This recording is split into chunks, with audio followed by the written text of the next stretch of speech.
Welcome to Best English Hub. We encourage you to share your thoughts and leave comments. If you enjoy the story, please press the like button. It helps support us.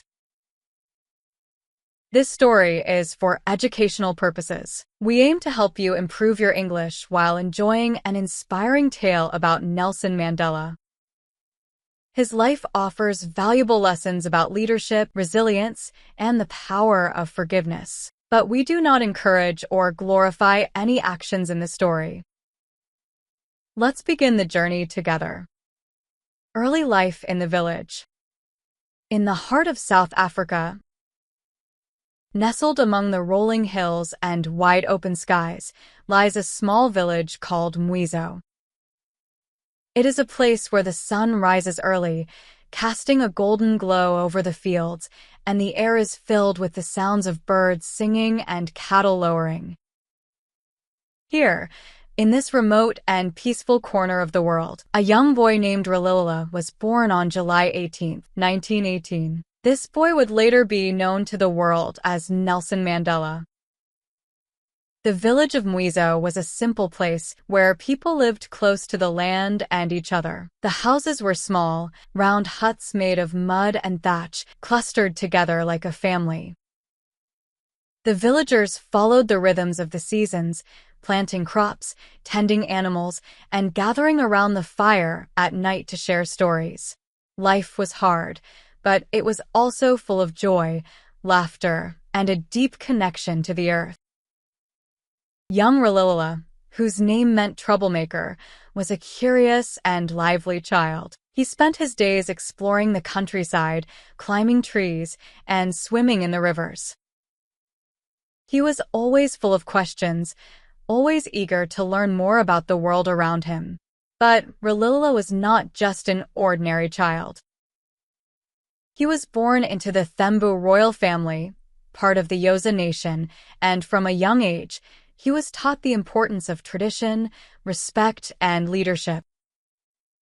In the evenings, as the sun dipped below the horizon and the stars began to twinkle in the sky, Ralila would sit by the fire with the other children, listening to the elders tell stories of the past. These were not just any stories, they were tales of bravery, wisdom, and the struggle for justice. The elders spoke of the great kings and warriors who had defended their people, of the spirits of the ancestors who watched over them, and of the importance of standing up for what was right. One story, in particular, stayed with Ralila. It was the story of his own ancestor, Ngubengcuka, the king of the Thembu people. Ngubengcuka was a wise and just ruler who united the Thembu nation and brought peace to the land. But he had also faced many challenges, and he had taught his people that true strength came not from violence, but from wisdom and compassion. As Ralila listened to these stories, a seed was planted in his heart, a seed that would grow into a lifelong commitment to justice and equality. But life in Mwizo was not without its challenges. The land was beautiful, but it was also unforgiving. Droughts were common, and when the rains did not come, the crops would wither and the cattle would grow thin. The people of the village worked hard, but they knew that they were at the mercy of the elements.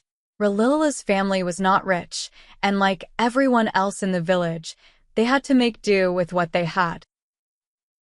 Despite these hardships, there was a strong sense of community in Mwizo.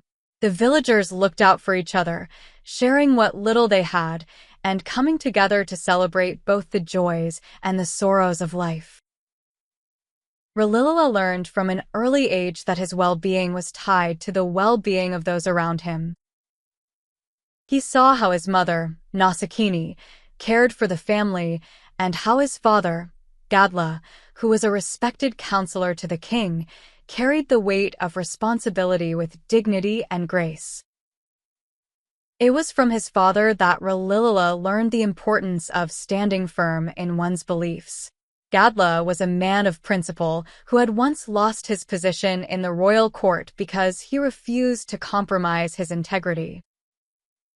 He taught his son that a true leader must be willing to sacrifice for the greater good and that it was better to be poor and honest than rich and corrupt. These lessons would stay with Mandela throughout his life, guiding him through the many trials and tribulations that lay ahead. As a child, Ralila did not yet understand the full weight of these teachings. To him, the village was his entire world, a world filled with the simple pleasures of childhood. He loved to run through the fields with his friends, feeling the wind on his face and the earth beneath his feet. He loved to listen to the sound of his mother's voice as she sang while she worked, her songs carrying the wisdom of generations. And he loved to sit quietly with his father, watching the sunset over the hills as they talked about the future. But even in this idyllic setting, there were signs of the larger world beyond the village, a world that was not so peaceful or just. Occasionally, travelers would pass through Mumvizo, bringing news from the cities and the towns. They spoke of the white men who had come to South Africa from faraway lands and who had taken control of the government and the land. They spoke of laws that treated Black people as second-class citizens, of a system called apartheid that divided people based on the color of their skin. To young Ralila, these stories seemed distant and unreal, like something from another world. But deep down, they stirred something within him, a sense of injustice, a feeling that something was not right. He did not yet know how these forces would shape his life, but the seeds of resistance were being planted. As he grew older, Ralila began to understand more about the world and his place in it. His family moved to Kunu, a slightly larger village, where he continued his education and began to take on more responsibilities.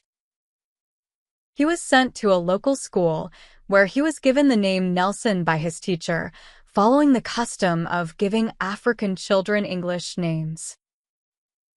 It was a small change, but it marked the beginning of his journey into the wider world, a world that would challenge him, shape him, and ultimately transform him into one of the greatest leaders of our time. And so, the boy who grew up in the small village of Mvizo, surrounded by the love and wisdom of his family and community, began his long walk toward freedom. He did not know it then, but his life would take him far from the peaceful hills of his childhood, into the heart of a struggle that would change the course of history.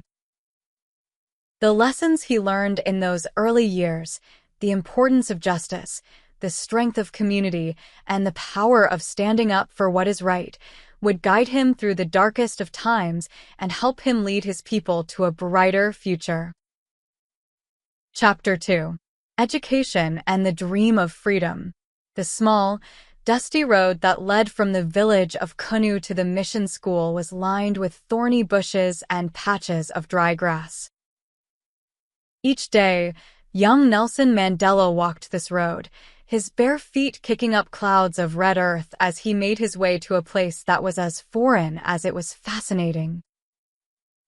The mission school, with its neat rows of desks, blackboards filled with words, and the stern gaze of teachers, was different from anything he had known in his village.